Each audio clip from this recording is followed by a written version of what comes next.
Hello दोस्तों, कैसे हो आप लोग। उम्मीद है अच्छे होंगे। चलिए देखते हैं आज निफ्टी बैंक और निफ्टी 50 में क्या हो सकता है।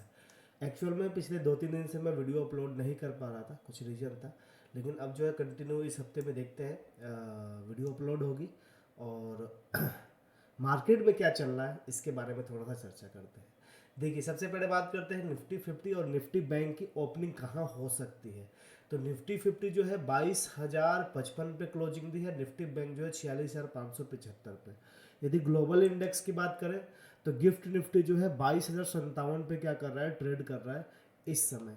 तो भारतीय बाजार में निफ्टी 50 जो है, निफ्टी 50 का फ्यूचर 22,135 है। एटलीस्ट यदि कंपेयर किया जाए 22,055 मतलब ग्लोबल इंडेक्स और प्लस भारतीय बाजार के फ्यूचर, निफ्टी 50 के फ्यूचर 22,135 से, तो ऑलमोस्ट गिफ्ट निफ्टी जो है 70 से 80 पॉइंट नीचे गैप डाउन ट्रेड कर रहा है। तो इंडियन मार्केट जो है 70 से 80 पॉइंट नीचे खुल सकता है। मतलब ये हम ये कह सकते हैं कि भारतीय बाजार जो है आपके 21,940 से लेके 21,960 के बीच में खुल सकता है। जब यहाँ पे ओपनिंग होगी, ध्यान से समझना, जब इस एरिया में ओपनिंग होगी तब हम इसको प्ले कैसे करेंगे, कैसे अप्रोच करेंगे, ध्यान से समझना जरा। तो इसके लिए हम क्या करेंगे, सबसे पहले देखते हैं 75 मिनट में कुछ व्यू मिल रहा है क्या। 75 मिनट में आप देखो तो पूरा का पूरा स्ट्रक्चर जो है साइडवेज है। डेली टाइम फ्रेम पे बात करें तो डेली टाइम फ्रेम पर देखो निगेटिव स्ट्रक्चर है। न्यूट्रल टू निगेटिव हम बोल सकते हैं। बात समझ में आ रही है ना। अब देखो निफ्टी 50 में हम प्ले क्या करेंगे। यदि मार्केट इस जगह पे खुलती है तो मार्केट क्या क्या कर सकती है। यदि यहाँ खुलने के बाद 10 मिनट की कैंडल यदि 21,907 के नीचे यदि क्लोजिंग दे दे, बात समझ में आ रही है ना। 900 900 लगभग 21,906-7 के नीचे यदि क्लोजिंग दे दे तो आप आसानी से क्या कर सकते हो, नीचे का पुट ट्रेड कर सकते हो 21,880 821 तक का या 20 तक का। मतलब 70 से 80 पॉइंट की जगह रहेगा नीचे आने के लिए निफ्टी 50 का। बात समझ में आ रही है ना आप लोगों को। यदि मार्केट यहीं पे खुलती है और यहीं से ऊपर चली जाती है, इस एरिया में कहीं चली जाती है, ठीक है, इस एरिया में जाने के बाद यहाँ पे कोई व्यू नहीं बन रहा है। ऐसा नहीं है कि मार्केट ऊपर चलती चली जाएगी। क्यों? क्योंकि 22,000 पे कॉल राइटिंग और पुट राइटिंग बहुत ही ज़्यादा है दोनों तरफ से। तो यहाँ फाइट हो सकती है। तो पूरा का पूरा स्ट्रक्चर यहाँ पे क्लियर देखा जाए तो ऐसे स्क्रीन पे पहले से कोई व्यू बनाना इस समय टफ समय है। बात समझ में आ रही है ना।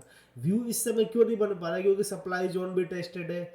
75 मिनट का डिमांड जोन भी टेस्टेड है ऑलरेडी। 75 मिनट का डिमांड जोन ऑलरेडी कई दिनों से टेस्टेड हो रहा है। पिछले 4-5 दिन से देखोगे तो निफ्टी 50 जो है 21,900 और 950 के बीच में कई बार टेस्ट लिया है। देखो यहाँ पे देखो आप 21,910 का लो, यहाँ देखो आप इस दिन देखो 21,931 का, ये देखो 21,916 का। तो ये एरिया काफ़ी बार टेस्टेड हो चुका है। जब कोई एरिया काफ़ी बार टेस्टेड होता है और मार्केट वहाँ ओपनिंग होती है तो पॉसिबिलिटी होती है कि वो टूट सकता है। एक व्यू यही होगा नीचे साइड में, यहाँ से यदि मार्केट टूटे तो 21,820 तक का हम पहला ट्रेड लेंगे। यदि ये ब्रेक होता है तो ये पूरा का पूरा जोन खाली है, ठीक है। ऊपर के साइड में अभी ट्रेड लेने के लिए कोई व्यू नहीं है क्लियर कि नहीं मार्केट उठ जाएगी। समझ में आ रही बात ना। तो इसको सावधानी से ही प्ले करें। यदि बात नहीं समझ में आ रही है तो 1-2 दिन अवॉइड कर दें। 1-2 दिन में क्लियर हो जाएगा कि मार्केट का ट्रेंड अप होने वाला है या डाउन होने वाला है। यदि मार्केट इस रेंज को ब्रेक करके ऊपर चला गया तो मार्केट का ट्रेंड अप हो जाएगा। यदि इसको ब्रेक करके नीचे आ गया तो मार्केट का ट्रेंड डाउन हो जाएगा और ये पूरे महीने कंटिन्यू रहेगा, यदि 1 से 2 दिन में जो भी हो जाता है, ठीक है। आ जाते हैं निफ्टी बैंक में। निफ्टी बैंक में बात करें तो निफ्टी बैंक मोस्टली 150 से 200 पॉइंट नीचे खुलने वाला है। 46,617 पे है तो मार्केट 46,400 से लेकर 450 के बीच में मार्केट खुल सकता है। बात समझ में आ रही है। तो यहाँ पे हम ट्रेड कैसे प्लान कर सकते हैं। तो हमारे पास एक यहाँ पे भी व्यू वही है। यहाँ पे जाने के बाद मार्केट इस एरिया में आने के बाद यदि बेयरिश सिग्नल बनाती है तो पुट का ट्रेड लेंगे यहाँ तक के लिए। बात समझ में आ रही है। या मार्केट इसी रेंज में खुलने के बाद नीचे आ जाती है और यहाँ पे कोई लॉन्ग ट्रेड बनाती है, बात समझ में, हालांकि रिस्की है ये। क्यों है? क्योंकि ऑलरेडी ये जोन एक तो डेली डिमांड जोन काफ़ी पुराना हो गया, 1 महीने से पुराना हो गया, 29 फरवरी का है ये, तो अभी वैलिडिटी है इसकी, टेस्टेड है ऑलरेडी, ठीक है। और नहीं तो एक तो टेस्टेड है, तो लॉन्ग ट्रेड यहाँ पे लेना उतना सही नहीं होगा। शॉर्ट ट्रेड यहाँ पे खुलने के बाद मार्केट ऊपर जाए और इस एरिया में कहीं भी बेयरिश सिग्नल दिखाए तो आप यहाँ तक के लिए ट्रेड ले सकते हैं। बात समझ में आ रही है? तो अभी भी मार्केट में निफ्टी बैंक और निफ्टी 50 में कोई स्ट्रक्चर जो है क्लियर नहीं है, न्यूट्रल टू नेगेटिव बोल देख सकते हैं। देखो यहाँ पे ये साइडवेज मार्केट है, यहाँ से यहाँ तक डाउन ट्रेंड में था 75 मिनट के टाइम फ्रेम पे। यहाँ पे क्या है, ये यहाँ पे ये साइडवेज है।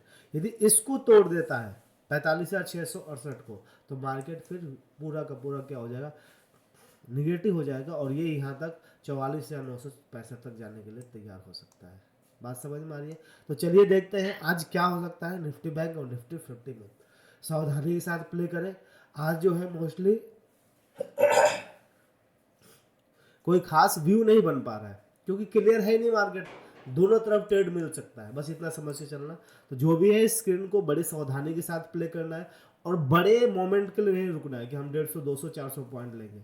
आपको निफ्टी बैंक में मोस्टली 100 से 150 पॉइंट मिला, बाहर हो जाओ। निफ्टी 50 में 50 से 60, 70 पॉइंट मिला, बाहर हो जाओ। बस इतना लेकर आप बाहर हो सकते हो। स्कैल्पिंग टाइप का ट्रेड आजकल 1-2 दिन में चलेगा, 1-2 दिन के बाद ट्रेंड क्लियर हो जाएगा, उसके बाद आप पोजिशनली बना सकते हैं, क्योंकि पोजीशन लेकर बैठना इस समय इंडेक्स में काफ़ी घातक हो सकता है। ठीक है, तो ये यदि इन्फॉर्मेशन अच्छा लगा हो तो इस वीडियो को लाइक करें, शेयर करें और चैनल को सब्सक्राइब करना ना भूलें। मिलते हैं नेक्स्ट वीडियो में, तब तक के लिए धन्यवाद।